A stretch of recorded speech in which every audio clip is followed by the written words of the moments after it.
Greetings and thanks for tuning in. I'm Maura Wieler from Lamoille South Supervisory Union. Welcome to the third episode of PLP Pathways webinar series. I'd like to thank Orca Media for letting us film the show in their studio. Hi, I'm Don Taylor from Main Street Middle School in Montpelier. I'm also a contributor to PLP Pathways, and today we're going to be talking about the Student-Family Partnership. And for a lot of teachers out there, you're either getting ready for conferences or you just had conferences. So the topic of today's episode is going to be that process and how you're getting your students moving through that process effectively. Before we get into today's show, we want to make sure you know how to stay connected with our project PLP Pathways. You can visit our site, follow us on Twitter, and keep tabs on the project through our blog. We'll show you these again at the end of the show. And just a reminder that every month we're hosting a Google Hangout for Vermont educators. Our next Hangout or webinar is going to be on November 16th, Thursday at 3:30. This is live streamed on YouTube. You're more than welcome to watch it live, or you can go to the PLP Pathways YouTube channel and you can watch it there. So as I mentioned, this afternoon we're going to be talking about student-led conferences. And if you've been paying attention to PLP Pathways, you know that we use something called a personal learning framework to guide our work with personalization. In that framework, we start out with the identity phase, where as we get to know new learners throughout the course of the first month, 2 months of school, we're identifying their strengths, their challenges, figuring out what they're interested in, and considering how we're going to engage them. And then from the identity phase, we move into the goal setting phase, and the growth and reflection phase, and we use goals to bridge kids into the growth and reflection.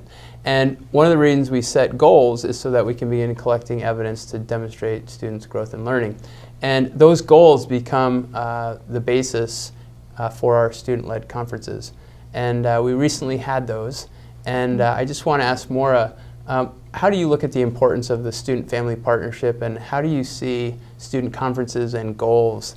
How do you see them fitting together with the development of that partnership?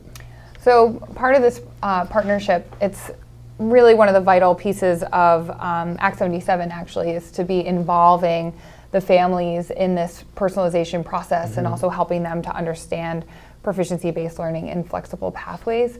But when we're talking about the PLP, the parents really have, and the family members, they have a voice in this process as well. And so the student-led conference really welcomes them in, and it's an opportunity for everyone to share in this process of the student really helping to share their identity and share their goals, and really helping to identify how all of these key players can help support the student in achieving those goals. Right, and I'd have to give credit to Lindsay Hallman, who's another PLP Pathways contributor. I don't know if it's her term, but she uses this idea of the student-family partnership quite a bit. And I think she also talks about the goal-setting piece as a process. It's not, you don't set goals and they're not just static, but they can change, and getting input from the families is a key piece to that. So keeping this in mind, we set out first at Open House about a month ago to develop some resources for parents. And that's the first time where we identify both the date on the calendar, but also how the arrangement of that conference. So we do a student-led conference, and the PLP is the centerpiece of that. And one of the things that we try and stay away from is a discussion strictly of assessment scores or proficiencies. And instead, as you mentioned, we ask the kids to move through their PLP, show the families the identity pieces we've worked on, also their goals, any exploration pieces we might have obtained or started working on, and then also their initial goals and what evidence they hope to expect. In your experience, what are some things that you would counsel teachers to employ to get parents and people outside of the school familiar with this process and personalization? What steps do you recommend? I think really letting the student lead is really important. And so part of that is making sure that parents know what their role is, especially if it's the first time that they'll be experiencing a student-led conference. And as you were saying, it's not about assessment scores. It's not a time to talk about student behavior. It's really a time to work with students and parents and really let the student lead. And so by sending materials home beforehand, maybe letting parents know what they can expect, And then also it's really important to have a follow-up. So having some sort of a tool to capture like an exit survey or some questions to capture some of the parents' reflections on the process, I think is really important, because it does need to feel like it's a two-way conversation.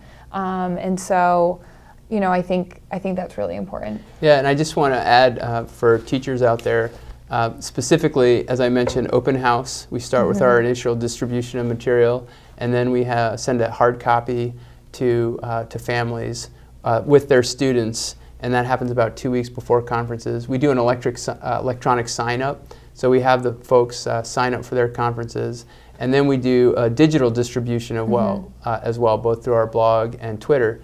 We conduct the conferences, and then our team has implemented a Google form to capture feedback. And so I think we've got about a 40% response rate on that, which is higher than last year. It's very difficult to increase those responses. People are so busy.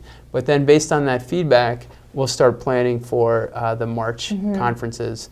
And so for teachers out there, it's really important. My recommendation would be to look at your calendar to see when those conferences are, and then to plan backwards both your distribution of material, but also where in the year do you want kids to be setting goals, to be actively getting evidence. For us, it's a sort of a all the time, but then also to be conducting reflections on those goals and that series of goals, so that you can talk about them with the parents, and then you can get parent input and then strengthen the student performance and the goal setting process. So just kind of a quick tip about student conferences and how those can play a key role in developing the student-family partnership. Also, if you heard us talk about planning and goals and communications, those all come into play. Next week, on November 16th, Thursday at 3:30, we'll have our third webinar of the year for PLP Pathways. We'll be joined by John Craig from Hazen Union Middle and High School. He's an administrator, vice principal, I believe, and we'll be talking to him about ways you can continue to strengthen the student-family partnership, and we'll also delve into issues such as proficiency-based learning, reflection, and goal setting. Do you have anything to add before we close out? Just to encourage teachers, if you're working in a school where a traditional parent conference is what happens, as Don was saying, look at that calendar and see if maybe you can find an opportunity. If it's a March conference, maybe you do include a portion where students are sharing a reflection about a goal that they've been working on, and slowly start to give students a voice at the conferences. Yeah, and I think it's important too. One of the challenges is that not all of your students will sign up, and that's a big equity piece, making sure that you're reaching out to all the families in order to get together with them and get to know them, and also get their input and information about their student, because that can certainly help your program. So again, I'm Don Taylor, Maura Wieler. Thank you for joining us. Our next webinar will be Thursday, November 16th at 3:30 p.m. We hope you join us. You can always look up PLP Pathways on the web. We have a blog, a Twitter feed, and we also have a new website that's coming out soon. Thank you very much, and we hope to see you soon.